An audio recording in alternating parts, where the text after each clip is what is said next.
Storage of Saloli is about 42%, and the storage actually is about 9,950 hectares.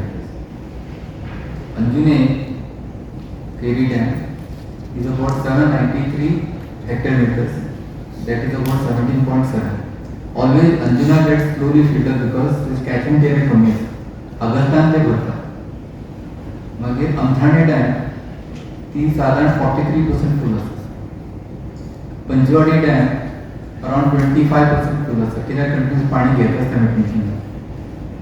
Chapoli is around 50%. Gavane dam is around 60%. and Tilari third जो interstate आमची आसा साधारण 28% full असते. आणि हे आम्ही last इयरचे compare करी जाल्यार हे वर्सा आमी मातशे 4-5% मायज म्हळ्यार आमचो अजून पर्यंत रेनफॉल जो आयला कॅचमेंटाक it is quite sufficient compared to last 2 years also. So no issues on the dam storage. आता next July is a very critical month for us. जुलै आणि मिड ऑगस्टान आमचे डॅम सगळे भरून जाय तशें आसा.